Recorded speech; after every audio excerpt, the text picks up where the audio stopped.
Welcome to the Rare History Channel. 5 myths about slavery. Find out the truth behind 5 common myths or misunderstandings about slavery in the United States.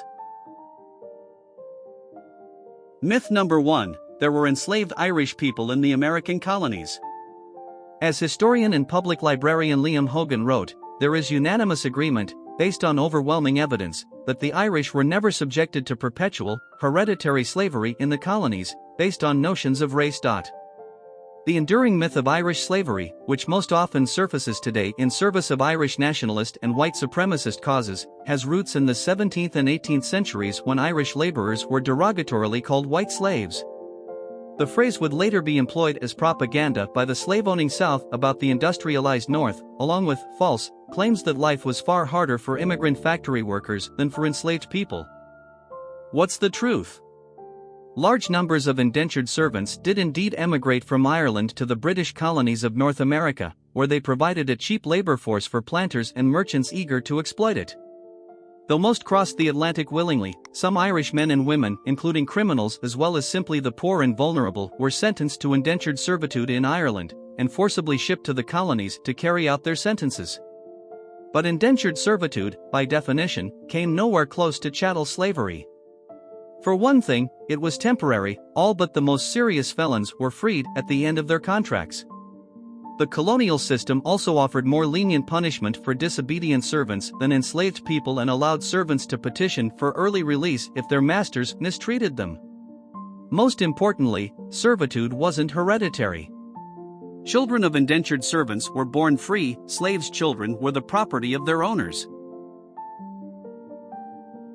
Myth number 2: the South seceded from the Union over the issue of states' rights, not slavery. This myth, that the Civil War wasn't fundamentally a conflict over slavery, would have been a surprise to the original founders of the Confederacy.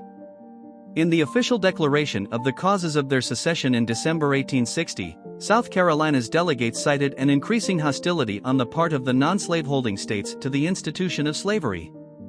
According to them, the Northern interference with the return of fugitive slaves was violating their constitutional obligations. They also complained that some states in New England tolerated abolitionist societies and allowed black men to vote.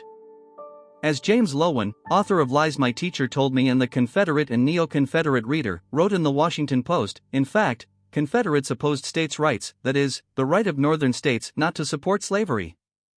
The idea that the war was somehow not about slavery but about the issue of states' rights was perpetuated by later generations anxious to redefine their ancestors' sacrifices as noble protection of the Southern way of life. At the time, however, Southerners had no problem claiming the protection of slavery as the cause of their break with the Union. Myth number 3: only a small percentage of Southerners owned enslaved people. Closely related to myth number 2, the idea that the vast majority of Confederate soldiers were men of modest means rather than large plantation owners is usually used to reinforce the contention that the South wouldn't have gone to war to protect slavery. The 1860 census shows that in the states that would soon secede from the Union, an average of more than 32% of white families owned enslaved people. Some states had far more slave owners, 46% of families in South Carolina, 49% in Mississippi, while some had far fewer, 20% of families in Arkansas. But as Jamel Bowie and Rebecca Onion pointed out in Slate, the percentages don't fully express the extent to which the antebellum South was built on a foundation of slavery. Many of those white families, who couldn't afford enslaved people, aspired to own slaves as a symbol of wealth and prosperity. In addition, the essential ideology of white supremacy that served as a rationale for slavery made it extremely difficult and terrifying for white Southerners to imagine life alongside a black majority population that was not in bondage.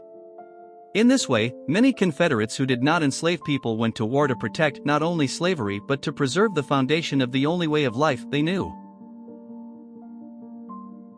Myth number 4: the Union went to war to end slavery. On the northern side, the rose-colored myth of the Civil War is that the blue-clad Union soldiers and their brave, doomed leader, Abraham Lincoln, were fighting to free enslaved people.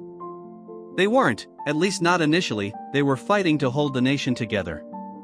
Lincoln was known to personally oppose slavery, which is why the South seceded after his election in 1860, but his chief goal was preserving the Union. In August 1862, he famously wrote to the New York Tribune, "If I could save the Union without freeing any slave, I would do it, and if I could save it by freeing all the slaves, I would do it, and if I could save it by freeing some and leaving others alone, I would also do that." Enslaved people themselves helped make the case for emancipation as a military aim, fleeing in droves beyond the lines of approaching Union armies. Early in the conflict, some of Lincoln's generals helped the president understand that sending these men and women back to bondage could only help the Confederate cause. By the fall of 1862, Lincoln had become convinced that acting to end slavery was a necessary step. A month after his letter to the New York Tribune, Lincoln announced the Emancipation Proclamation, which would take effect in January 1863. More a practical wartime measure than a true liberation, it proclaimed free all enslaved people in the rebel states, but not those in the border states, which Lincoln needed to remain loyal to the Union. Myth number 5, black soldiers, slave and free, fought for the Confederacy. This argument, a staple among those seeking to redefine the conflict as an abstract battle over states' rights rather than a fight to preserve slavery, does not hold up. White officers in the Confederacy did indeed bring enslaved people to the front during the Civil War, where they cooked, cleaned and performed other labors for the officers and their regiments.